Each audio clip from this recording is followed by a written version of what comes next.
Good afternoon, everybody, and welcome to the pitch battles today. First things first. If you don't speak English, there's a QR code that you can scan. You'll get a live translation on your phone. Otherwise, if the acoustics are bad, they're in the back. There's headphones over there, so you can hear better. But now, let me quickly introduce myself. I'm Emmanuel. I'm a former startup founder. I built a bunch of tech companies for the last 13 years. And right now, I'm head of community and partnerships at Factory. Factory is a business club here in Berlin, building a community for startup founders. And what we really focus on is building a curated network, but also running events that facilitate meaningful interaction between founders, as well as events that create experiences where founders can grow. We also have 2 spaces, one in Berlin and one in Hamburg. And if you're ever looking for a space to work that fosters your innovation, please feel free to drop by and check it out.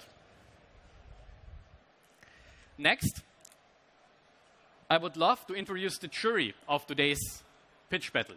First of all, Heather from Kickstarter. Please join me on stage. Heather, you are head of tech and design at Kickstarter. Yep. Yeah, that works. Perfect. Can you please tell me, what does the head of tech and design at Kickstarter do? Well, the short answer is I see the future. The longer answer is that Kickstarter is the world's largest crowdfunding platform. We've been part of the company stories of famous hardware companies like Peloton or Aura or EcoFlow. And my job as head of design and tech, I'm our hardware community specialist. And so I look out for promising young companies and advise them on how they can have the most successful launch, raise the most money, and build the most engaged community around their hardware products. Amazing. Thanks so much for sharing. Then I would like to call to stage Olga. Olga is the CEO of Lemberg Labs. She also built her own e-commerce store with more than 10,000 products. And Olga, big question for you. What things did you learn when building your own startup? Yeah, hi all. Can you hear me? Yeah, I think the functions. So in fact, I'm leading now, the company's name is Lemberg Solutions. I think not Lemberg Labs, but simply a small supplement. So I built, it's correct, so 10 years ago I built my own startup as an e-commerce shop. And what I learned is that, in fact, you should never give up. So we had like 3 times we changed our strategy, like from B2B to B2C to e-commerce shop only in Germany. Then we changed to e-commerce shop only in Ukraine. And my experience shows that you need also to be quite quick on the market. So this time to market is a very important thing. And sometimes if you can't do everything yourself, you can tend to an agency and do it quicker with an agency. And this is something what I learned. And maybe if I would start once more now, I would do this quicker than we did it at that time. Thank you for sharing. And last but not least, Niklas.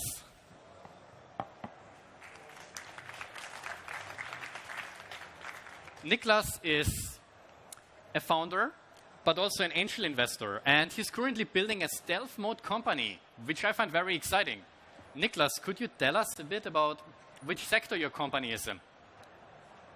Hi, Emmanuel. Thanks a lot for the small introduction. So, in the past, I've built up one of the leading players in the hearing aid space. So it was an e-commerce retailer for hearing aids. And now I will be staying in the healthcare sector. Yeah. Thank you so much for sharing. Great. Big applause for our jury. The theme of today's pitch competition is emerging consumer tech. And we have a bunch of evaluation criteria the jury is going to use to evaluate the startup's pitching. First of all, we're going to look at the team problem fit. Is the team the right team to bring this product to market? Then we're going to look at the feasibility of the business case and whether the product creates a positive impact. And last but not least, we are looking at, is the product innovative? And the jury is going to do some Q&A with the teams after pitching. And then they are going to tell you your favorite, and we conclude the competition and choose the winner with audience vote. So please stay tuned, listen carefully, because the decision who's the winner is going to be with you. The winning startup is going to join the finale tomorrow, and the winner of the finale is going to get a complimentary booth at IFA 2025, as well as a trip to the FYTA headquarters in Austria. That's a company which is basically accelerating go-to-market for hardware startups. Great. So regarding emerging consumer tech, today's team, don't ever underestimate how hard it is to bring innovation to the customers. For the startups that are coming to stage now, not only do they have to understand their customer needs, bringing innovation also means that startups sometimes need to educate their customers. They have to build new supply chains because the things that they built, they didn't exist before. And all that while facing the constant risk of failures. So let's get started to see some real innovation. And the first startup I would like to call to stage is kikaGO. Jim, please join me here and tell us more about what you're building.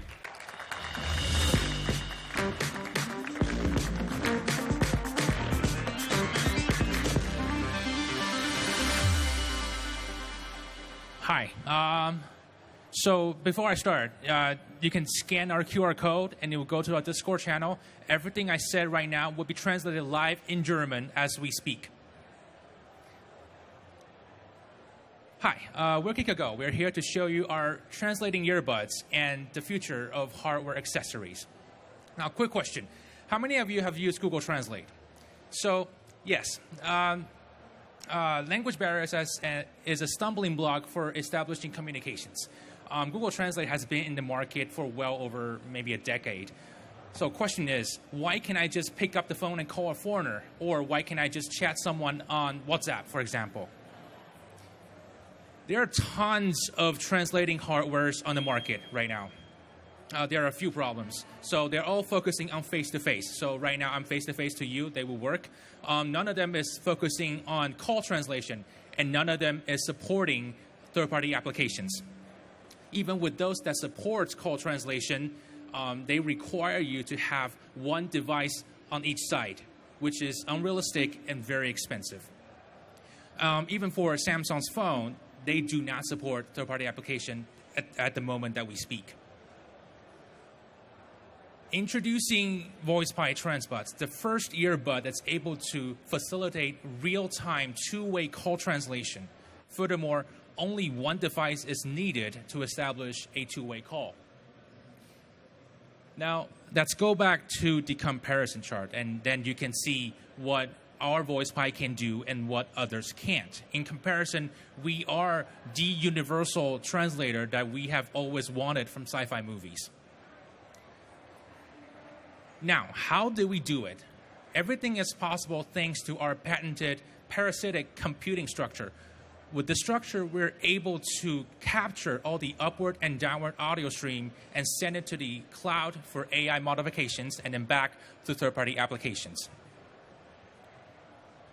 These are currently our form factors, and we're working on with other companies to come up with more different kinds of solutions for our users.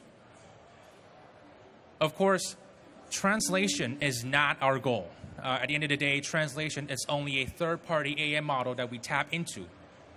With our chipset, we're able to basically integrate any kind of AI model into any kind of hardware form factor.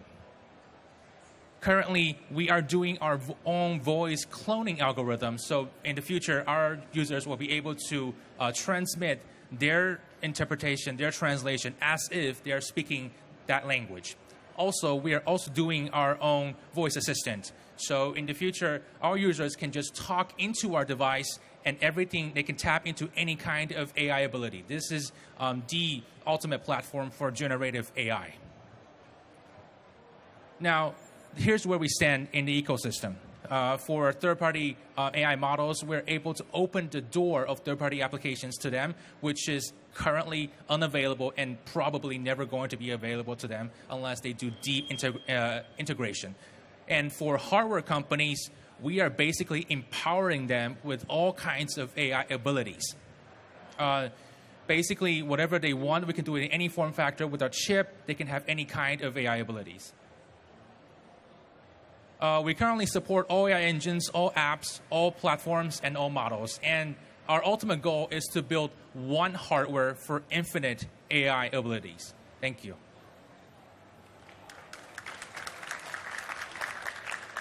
Thank you so much, Jim. Right on time. Now we have 4 minutes for questions from the jury. I can start. I wanted to know which AI provider you're using for translation, and what is your business relationship with the providers? So we have different translation engines. We have Microsoft, Google, OpenAI. We have a translation engine in China as well. For them, we are just users. As long as we have a large base of users, we're able to talk to them for a better pricing. But right now, we're basically just using their translation. And is that costing you a lot of money, or how, is that a big part of your expenditure? Well, we have a deep connection. We have a very deep cooperation with the Chinese engine, so we can do that for free. But for every other kind, it is costing, but we are covering that with our hardware costs right now. Maybe a question on my side. So when I was a student, I was doing simultaneous translation from time to time. So I know it's like a hard job. And in your case, like you want to make a revolution, so to say, in this industry. So what is in fact the biggest challenge for you now? Like, is it like more the hardware side, more the tools, the connection to the tools? What is in fact the biggest challenge for you? I mean, the entire translation is okay, but the hard thing is making the chip. So everything is possible through the chip, and after the chip, we have to make sure it connects to all the platforms, so Android, Windows, iOS, and all that. And after this, right now, everything, we have 3 different form factors, but still needs a physical connection to the host device. But maybe after this half a year, maybe 1 year, we are coming up with a second version of our chip that is total wireless. So these are the problems that we're facing right now. And also, internet stability might be a problem because every translation is in the cloud. But we have tested, as long as your internet is stable, the translation is usually fine. So we have been testing it. Everything I'm saying is connected to the Wi-Fi here. So the Wi-Fi here is probably, not the best. Yeah, not the best, but it still works. Okay.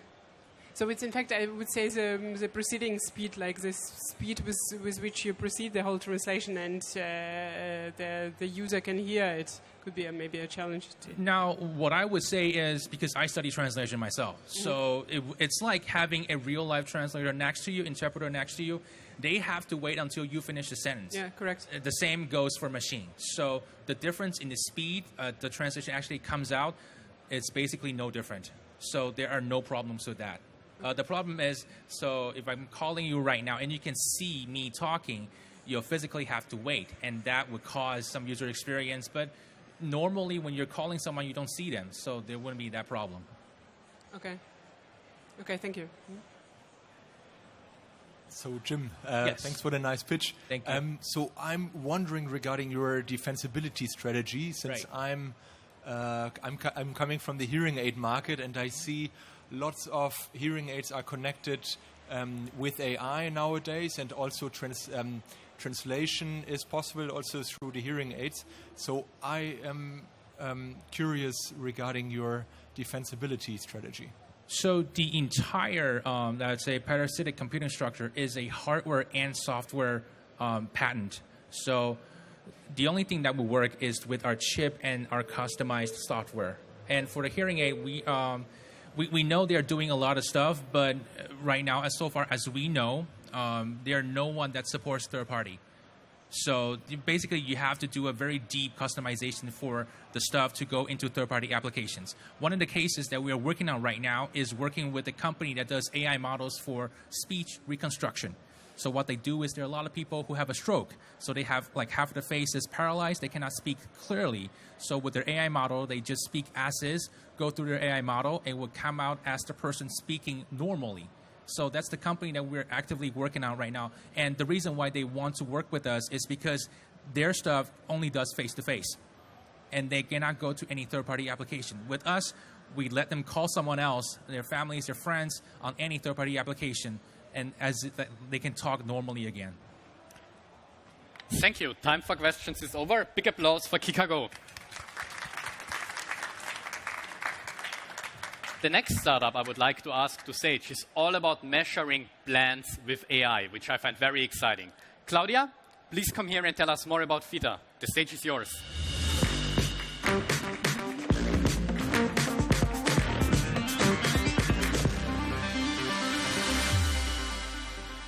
Hi everyone, I'm Claudia. I'm the founder of FYTA. And I'm here today to remind you, how does this even work? Sorry. Just need to... I'm actually here to remind you like how important plants are. Plants actually give us life, right? They provide us with food and all of these things. And this seems to be a given. But the thing is that whenever plants depend on us, we do a very crappy job in taking care of them, right? I mean, right now it's like 65% of all people who have plants at home really struggle to keep on top of them. Most of the plants that are being bought every year actually are landing up in landfill. In the United States, there is like a lot of groundwater just wasted in trying to keep like lawn alive. Actually, in fact, many are even painting them. But it's also not just at home. We also have this problem in our cities. We all dream of green cities, but every year we are actually losing 1 or 2% of the trees in our cities. And on top of that, it becomes even harder with the always warmer climate. So the key to a greener future is data, because the problem is that we still do not understand plants. It's one of the most under-researched life forms that we have. But it's very hard and very expensive to collect this data. Why? Because plant sensing solutions are actually very expensive. They are currently only available in intensive farming or as intensive farming solutions, and you cannot just equip every plant with a sensor of this scale. On top of that, it's extremely difficult to actually interpret the data, right? Because no one knows, no one actually has built this database. And this is exactly what we are doing. So we are actually building a technology platform that is based on two things. One, we are building very small and very affordable plant sensors that we are producing at scale and that we are offering at very low prices to our customers. And we are combining this with an AI-driven data model to address the complexities of plant care. Why is it so difficult? Because every plant has different needs, and we actually capture that. So we are building the world's largest database on stress indexes for plants. And on top of this, we are building like different products and solutions. Our very first one is the FYTA Beam. It's a worldwide first smart fitness trackers that give actually plants a voice. So it's a little device that you connect to an app. We track different parameters and really tell you everything that you need to know about your plant. But we do more than that. We are more than just hardware. We're actually an entire one-stop solution for all things plants. So in our app, you will also find like tutorials, instructions, but also the products that you need to take care of your plants, because your plants all need different type of products, and product discovery is a problem. This year, or early next year, we're actually launching 3 new products and really leave no plant behind. With the product line that we have, they're all interoperable. You can take care of your lawn. You can take off your plants indoors and outdoors, no matter whether they're in hydro, whether they're in soil. You can grow fruits and vegetables, or you can grow cannabis, whatever it is that you like. But our vision actually extends far beyond that. We're actually providing integrations to other smart gardening solutions so that you can use our sensing solutions and services to connect it also to your watering devices that you already have at home or buy from other providers. We also connect or want to connect to green walls. And beyond that, we also want to provide very similar products and applications to all of the segments that are currently underserved. So these are, for instance, landscaping services or small farmings. And we are also very much interested in equipping literally every tree in the city with a small sensor, so that communities can also talk directly to the citizens, and so that citizens can also be mobilized to take care of the plants. So I think my time is over. But our business model actually is IoT commerce. So we are already profitable. I'm afraid I have to cut you off to make the competition fair, but we can jump right into QA now. Okay, hi. Thank you. Thank you.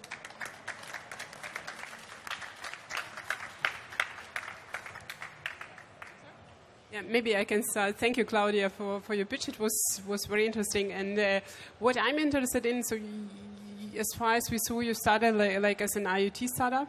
But in fact, the big idea or like big picture is data platform. So in fact, you would have, so if like you have a lot of users who buy your devices, you collect data on plants. Are you going, what is like the biggest idea afterwards? So because you would have quite a big database of plants data, are you going to, I don't know, to have some cooperations with, for example, big industries who sell plants, or I don't know, what's the idea behind? So our business model actually is IoT commerce. So because we do know exactly what the plants need, we can actually upsell products on our platform. So the idea is to actually build a marketplace into our app and then to sell like products from third-party companies. And these are also the companies that we are working with, but also like the ones that we build integrations for, like for instance, say Gardena, right? Mm-hmm. Gardena has a sensor, but we are also providing like much more than that, which is analysis and services, things that Gardena is not even interested in developing, right? Mm-hmm. So, but we can actually offer that on top and also like sell their products in our app. So, you know, we can actually provide like a full service. Okay, cool.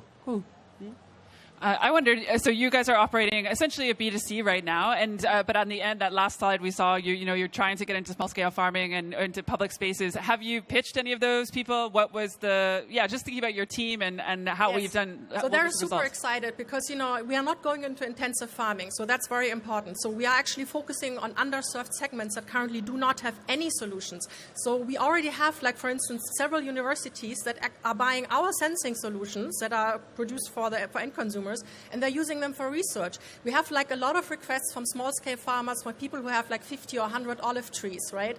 And so they don't necessarily even need like very expensive or like even own applications. So they can actually work with what we have right now, and they do. So that's what is it about existing solutions that doesn't work for them? It's too expensive. Way too expensive. I mean, you pay for a professional sensing solution that provides literally the same information than we do, between 350 and 1,500 per sensor. Ours cost 40. And yes, it has like a larger measurement error, but it's enough to actually keep plants healthy, because the other solutions are actually being developed for people who want to increase productivity. So they have more higher frequency data, they have like a lower measurement error. But for many of these applications, you don't need that. And we can also correct some with our data model. Yes. So thanks for the great presentation. And I was wondering, do you have recurring revenue, or how does this work? How do you distribute? So far we're actually distributing direct to consumer. We have like a few retailers, so it's a lot of social media. It's actually surprising to us, like a 40% repurchase rate on the hardware alone. So on average, our users have 4 to 5 sensors already. Our largest one has 105, and that's private consumer. But actually, we have already started to do affiliate marketing in the app, just like to gather data, and we have very high engagement. People are opening the app 2 to 3 times a week, and they're clicking a lot on these products. So we actually do believe that if we set up a marketplace, we can actually sell like large quantities of products to them. And we also are often asked for product recommendations, to be honest. And is the payment model classic SaaS? No, it's IoT commerce. We actually sell products through the app. It's a marketplace. Okay, so only one-time sales. Not just the hardware. We sell fertilizer, we sell soil, we sell pots, we sell lifestyle around gardening. Like when we go to outdoor gardening, we can sell seeds and all of these things. People are actually purchasing, and household spends between 250 and 500 euros a year just on gardening products. And these are the ones that you can then buy from us. Claudia, thank you so much. Big applause.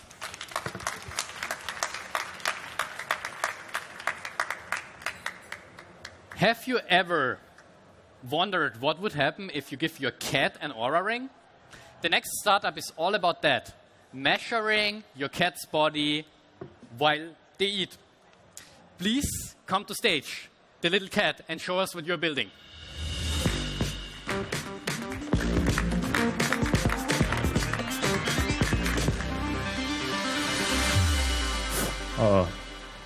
Hi. I didn't expect so many people come here. It's okay. So let me introduce new consumer technology to turn the pet industry called Impact. Impact is our new product. So let's start it. Okay. So since COVID-19, many families and many houses raising pets, but there was issues, reckless adoption and upbringing, and it caused low degrees of understanding and indifference. It's high risk. And many many owners has a cat disease symptoms are very easy to miss unless they are closely monitored or under constant care. They didn't catch the point. And it's our story because our brand is originated from the Little Prince. It's very all to consumer to easy. So the point is our third project is Impact is from the boa snake. It's very familiar concept to reach the consumer. So this is our solution. It's an IoT device to measure weight and the various biometric data while feeding. We can measuring and scanning cat's body component. So we can scan 8 types of body composition, and it takes 1 second band detection, and we have a 92.6% accuracy based on CT scan data. As I said, we can scan 8 different body composition. Is a body water, BMI, body protein, muscle mass, and body weight, body fat, visceral fat, bone mass. So what can we do these data? We can detect the small signal. The small signal is a change of body. Like a kidney problem or the obesity and the diabetes has the small change, but many people didn't catch it because the cat didn't tell us I'm getting sick. So we can detect a signal, the small change. We can notice the consumer, your cat is now danger or will be danger. This is our case, is detects the diabetes. So like this, we can detect the possibility of illnesses or diseases. We can give a warning to consumer. We are worked with good colleagues. There are AI commercialization and global marketing manager and programming partner. We believe Impact will open a new dimension of pet healthcare. Are you interested in this product or joint research? Don't hesitate and come to meet us. Our booth is over there, so feel free to come and visit and see my product. So, yeah, this is LittleCat, and thank you.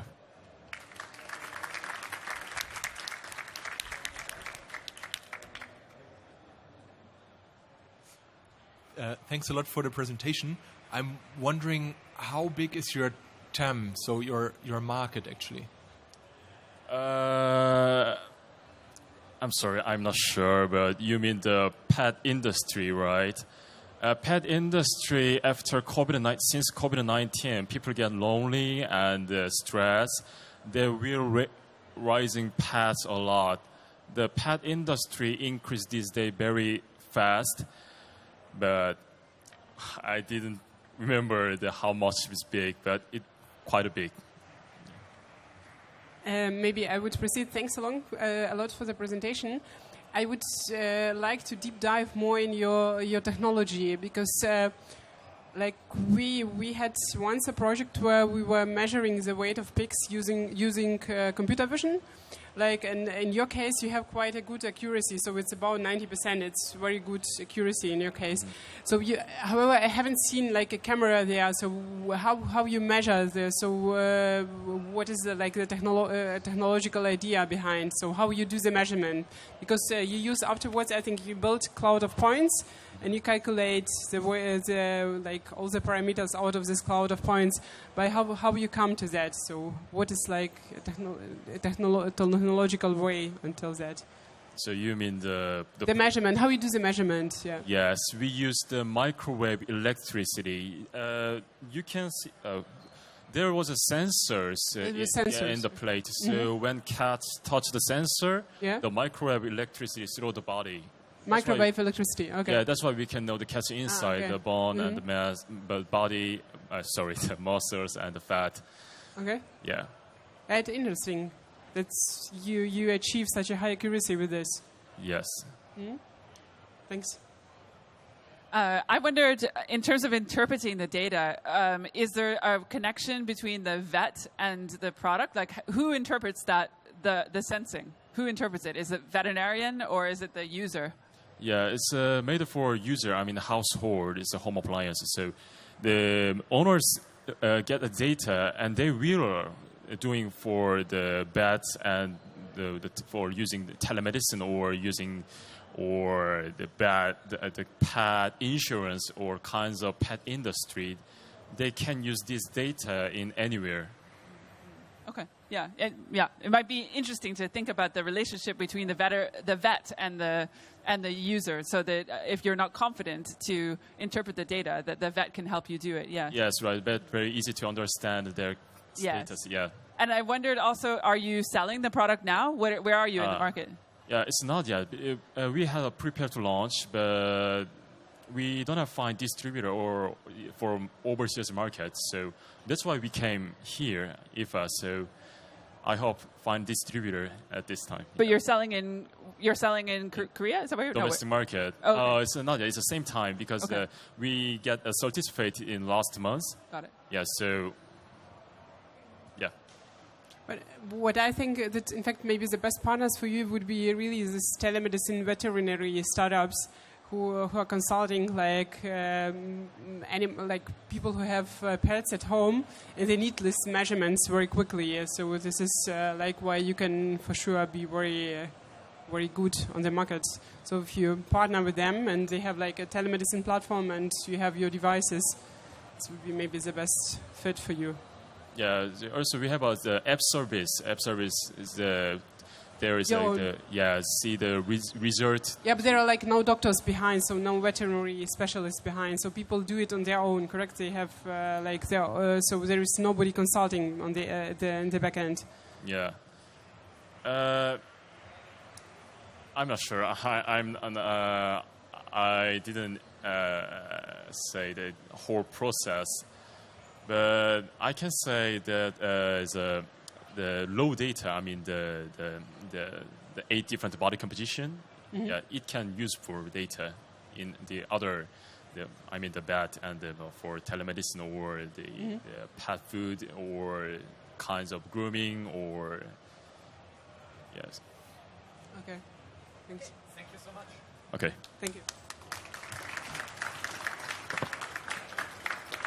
The next startup aims to make AI ubiquitous. They want to bring AI to all aspects of real life. Please welcome with me on stage, PLAUD.AI.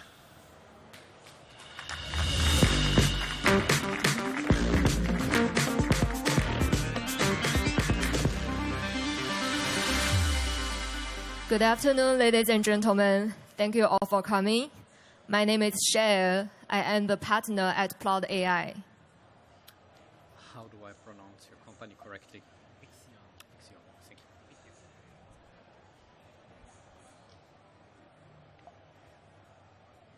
I'm sorry, which one should I?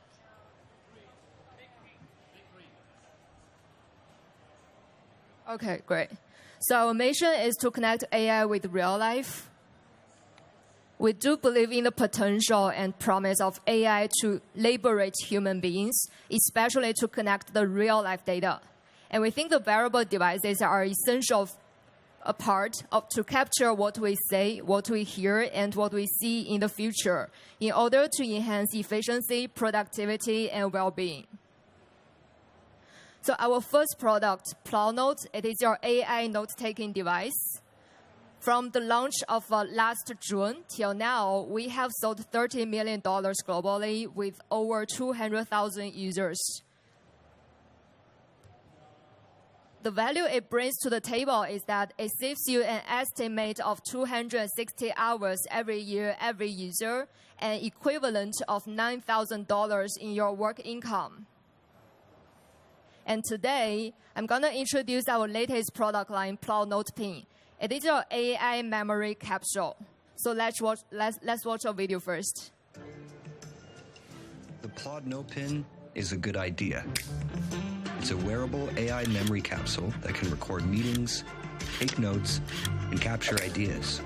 And it can go wherever work takes you, so that you spend less time doing this and more time on what really matters. The PLAUD Note Pin, it's a good idea.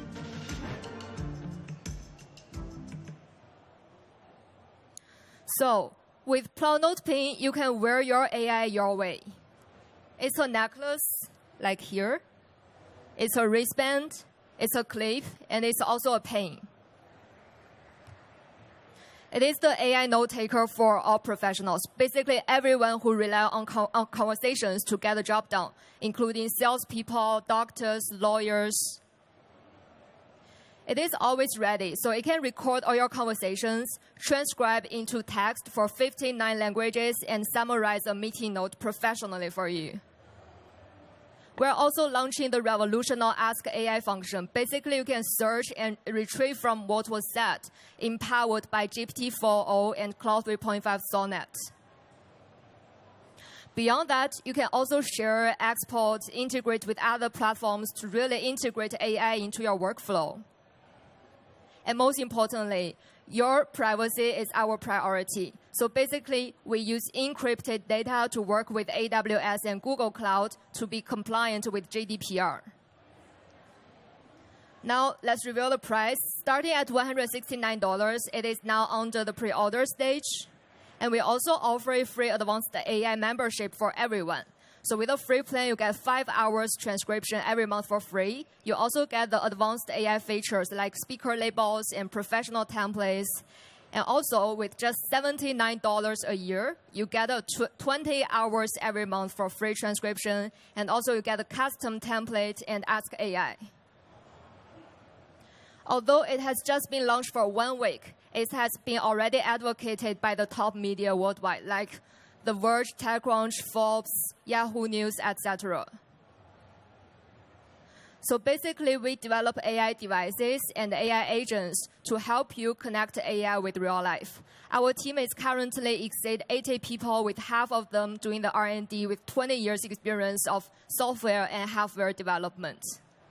So that's all for the introduction. Let's see if you have any questions.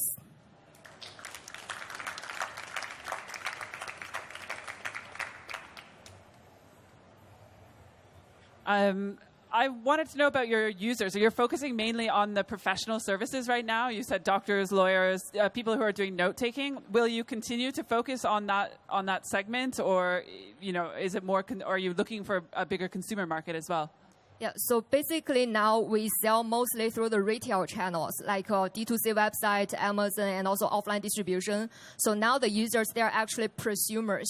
They buy as a consumer, but they use it for professional use. In the future, we're actually exploring the opportunity of enterprise sales. Like for enterprises, they can easily integrate with like Notion, Slack, Google Calendar, etc. Sorry, and would you say that is your, in comparison to other AI pins or friends or devices, is that your unique focus, I suppose?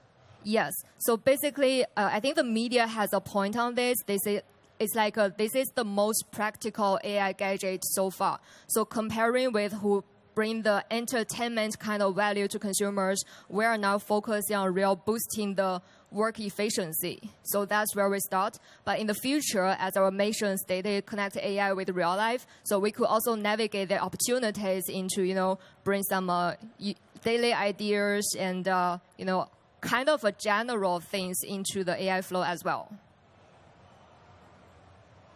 Yeah, thanks a lot also on my side. Very interesting. And what I think, it's a very cool tool for doctors because especially when you do anamnese or you want to like you want to make notes very quickly, and this Ask AI tool is also very good if you want to search for some information. However, it's like really, I think in Germany, I think where this data privacy is for sure like a very important thing. You told already that you work like GDPR compliant. It's like, do you know if AI Act, like in the new provisions there, if they are somehow influencing you, or do you need still to do some developments, additional developments on that? Or yes, we do need additional development. Like for now, we already have like individual doctors who buy our product to boost their work efficiency. But in order to sell into the like a healthcare industry, we have to be HIPAA compliant. So basically, after the GDPR, there are several different kind of compliance regulations in different markets, even different states. So we are going to tackle those one by one. And healthcare is definitely one of the important industries. And also now we already have a special template called SOAP, SOAP. It's like a very standard template for the doctors. Yeah, cool. I think HIPAA compliant and MDR compliant, I think, if you want to go for Germany. Thanks a lot for the pitch. I actually also see a great use case here for the healthcare sector. I am wondering, so what is your technology, since it's ChatGPT powered, right? And you're mainly in the hardware business then, right? No, we develop both devices and agents. So basically, we use OpenAI and Claude's API, and then we have an in-house engineering team of about 40 people to further develop our, application level of model, so that you can just record here, and then on the app, you can immediately have the summary. It's like conclusions, discussion points, next steps, what are the deadlines, and even after email draft. So that part, that kind of customization is what we further developed beyond the API. Thank you so much.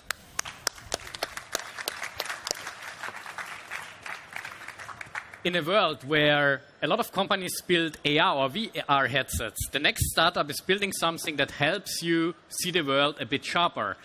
Please welcome with me on stage, ViXion.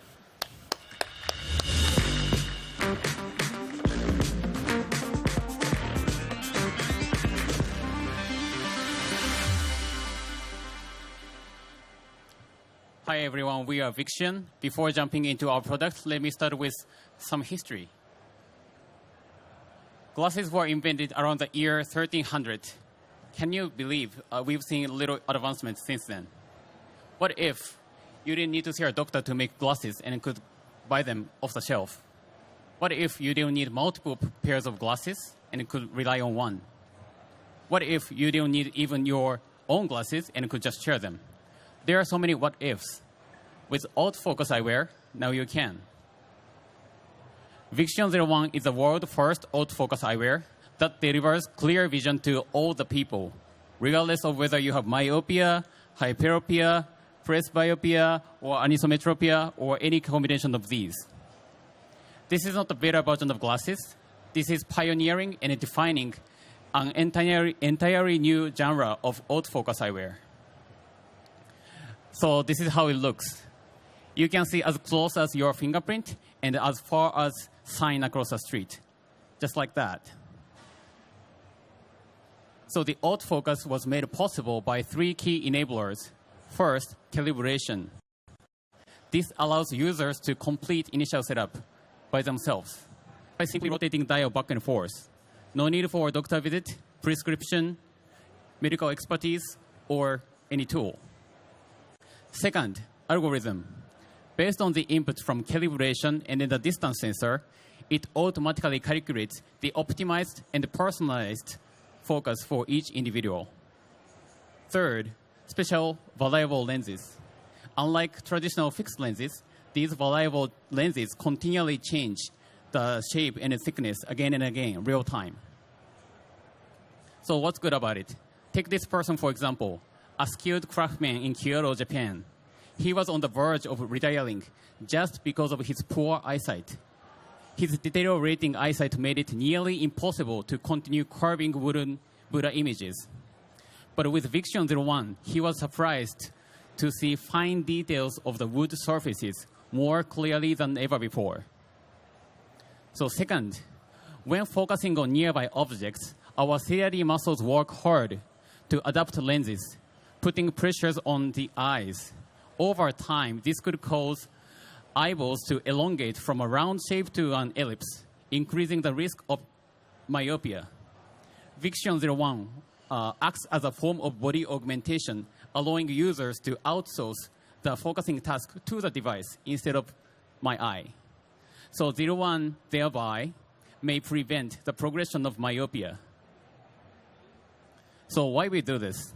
So the United Nations project that by 2050, the global population will reach 10 billion people, and half of them affected by myopia, and 1/10 will be high myopia.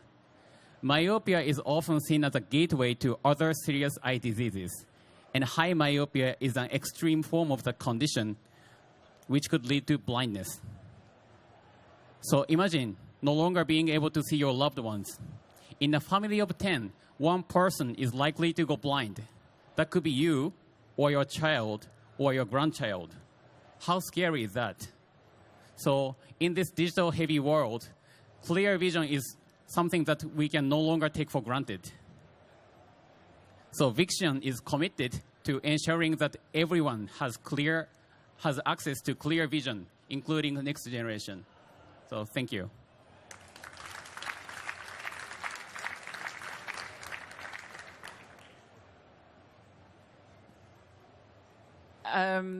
So can I just clarify, is it mainly that you're targeting people who wear glasses who have vision problems?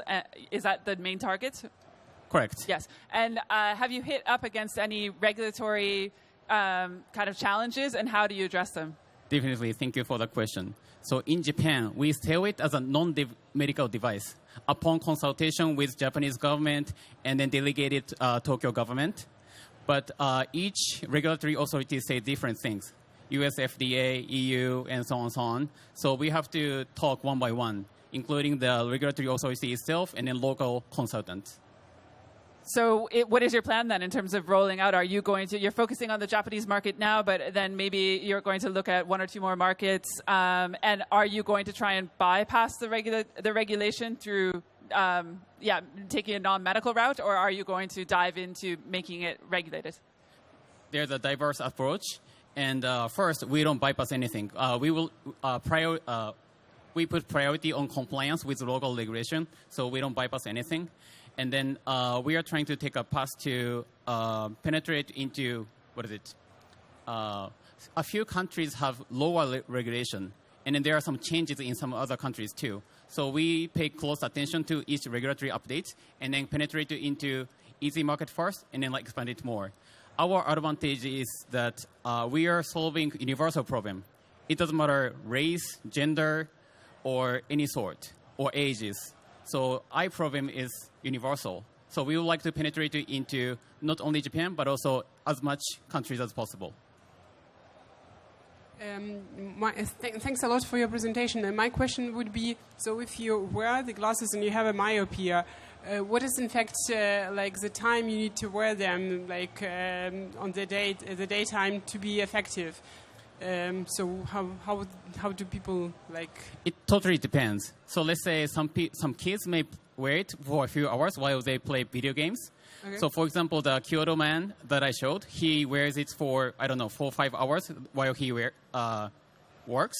Okay. And then there are some manga artists. He draws painting 8 hours, 10 hours straight in a day, and he wears it all the time. So it totally depends on the person and how to use it.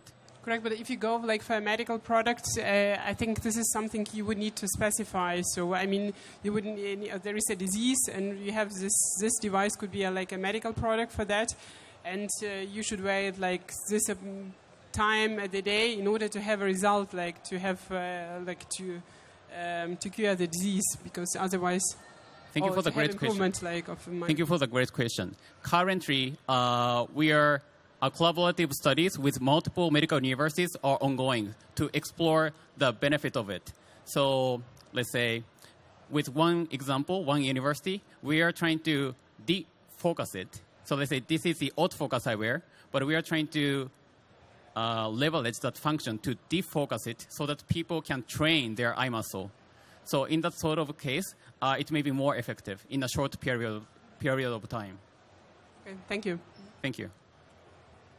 Yeah, thanks, Taku, for the great pitch. So I'm wondering, since I think it won't be very easy with the regulatory issues, how are you planning to scale or to internationalize?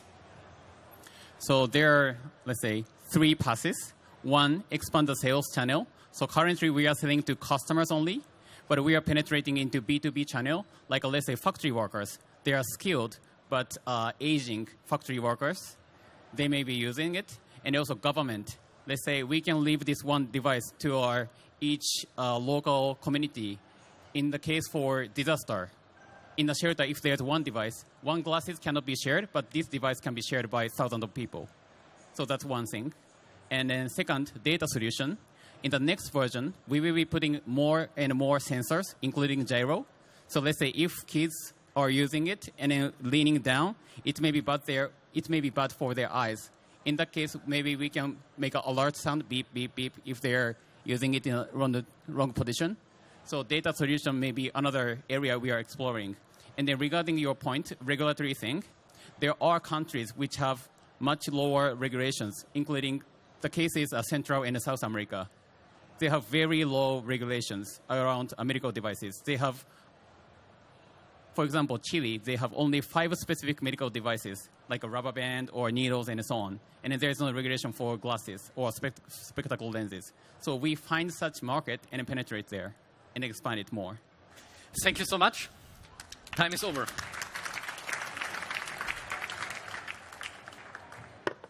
Amazing. We will now give our jury a couple of minutes to come up with who their favorite is. And after that, we are going to do an audience vote to determine the winner, to determine the team that's going to join us at the finale tomorrow. And while the jury is contemplating, I wanted to talk a little bit about one class of hardware devices that, in my opinion, is pushing the forefront of consumer technology for decades ongoing. Can I get the next slide, please? Thank you. I'm talking about smartphones. Cellular networks are massive. If you think about it, a city like Berlin has about 5 million devices that are constantly online, seamlessly connected with high-speed data connection. And nowadays, these devices have become so sophisticated that we can actually watch 4K videos in real time over cellular. If I think back, when I started to use the internet, and I'm not even that old, I had to dial up with a 56K modem and then wait for individual images to load. And also, these devices are crammed with sensors. Next slide, please. These sensors, accelerometers, gyroscopes, and so on, they are nowadays used for simple things. AR, VR, gamification, or just for user experience. Back in the day, these kind of sensors were actually developed for guiding rocket ships or airplanes. And it's crazy to me to think about how technology that was developed for space travel actually ends up in a device that we carry in our pocket. And don't even get me started about the processors, the CPUs of these devices. Next slide. I want to show you one of my most favorite tweets. I love the quote. A CPU is literally a rock that we tricked into thinking. But not so fast, not to oversimplify. First, we had to flatten the rock and put some lightning into it. And all of that effort, just so we can watch some cat videos and browse Instagram every now and then. So keep that in mind when next time using your smartphone, how much technology, how much innovation is in there. I would love to turn to our jury. Do you have a favorite? Wow, that was hard. I mean, this is like a pitch for us to have 4 minutes to decide which one that we found the strongest. I think it is really difficult. And at the end of the day, because we're not the ones entirely deciding, then we can pick our top 3. But I'll tell you which one. I think, we really came, to a quick consensus around PLAUD. I think that PLAUD is a very, well-developed application. We like what they're very specific in their use case and trying to do something specific really well. I think that the useful AI pin in the professional services could be very strong and help them develop capability that would allow them to expand. So I think probably PLAUD was the one that we congregated. We probably would say the first, but we'd like to say something about 2 more. Yeah, we would like to say that we liked also FYTA very much. We think they have a very good sustainability impact, and the idea with data-driven solution aside of the IoT products has a very good future perspective for plant market, and it's like a very big market everywhere. Like doesn't matter which country you take. So we would see quite a good future for this startup. Yeah, besides that, we also liked ViXion 01, simply because also since for example, I'm hearing impaired, so I got this whole hearing impairment in my family, so I know how it is when you have also some kind of disablement, so maybe also with the eyesight. So I find it extremely important to focus on this topic, and I also believe that it can have a huge impact. Thank you so much. Big applause for our jury.